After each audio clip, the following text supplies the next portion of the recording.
1400 exposants se sont donné rendez-vous à Lyon, en France, à l'occasion du salon Polytech pour présenter leurs inventions dans le domaine de l'éco-industrie. En tant qu'hôte, la région Rhône-Alpes était en première ligne avec sa rue de l'innovation, l'exposition de 16 éco-innovations produites dans les petites et moyennes entreprises de la région. Quelle est la philosophie qui sous-tend ce que vous appelez la rue de l'innovation ?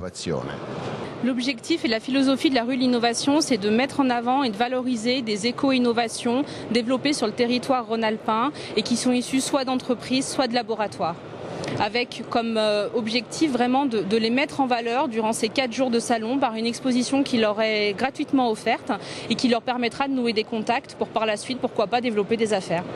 L'objectif, c'était vraiment de pouvoir avoir une multiplicité de thèmes, de domaines représentés et d'avoir des exposants aussi qui soient très visuels. Thème transversal cette année, la ville durable. 1/4 de la population de la planète vivra dans des zones urbaines d'ici 2025. Il faut donc repenser la ville et ses équipements. Pour Surtech, cela passe par des lampadaires solaires plus performants. Ils sont alimentés par une batterie au lithium capable de durer 15 ans. Des batteries au lithium qui permettent également aux personnes à mobilité réduite de se déplacer dans ce petit véhicule électrique conçu par la Zelec. Il peut grimper sur des pentes inclinées à 30% à 20 km/h. Dans ces bouteilles, les herbicides de demain. Pour entretenir les espaces verts, plus besoin d'avoir recours à des agents chimiques.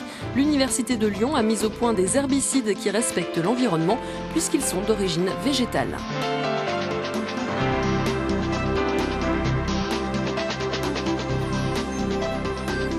Au niveau du laboratoire, nous avons développé un produit sur la base de la plante Myrica galea qui est ici. Donc vous voyez un rameau séché ici.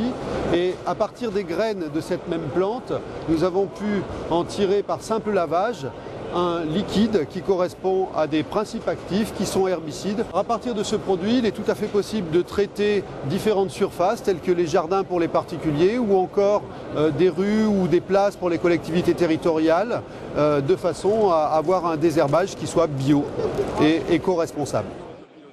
Et pour étudier et analyser les ravages de la pollution, Spygene a mis au point ce bateau espion électrique et télécommandé qui explore rivières, lacs ou mers et prélève des échantillons d'eau. Une petite caméra renvoie les images sur ses lunettes.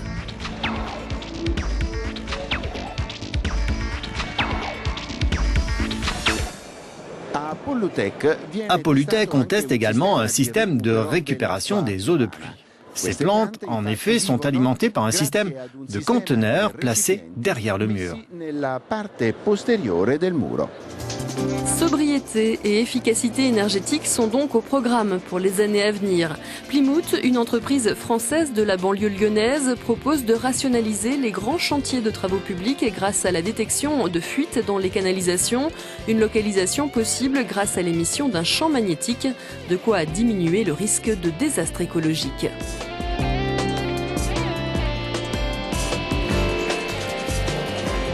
Les solutions intelligentes présentées à Polytech offrent donc des pistes de réflexion dans le débat sur la transition énergétique.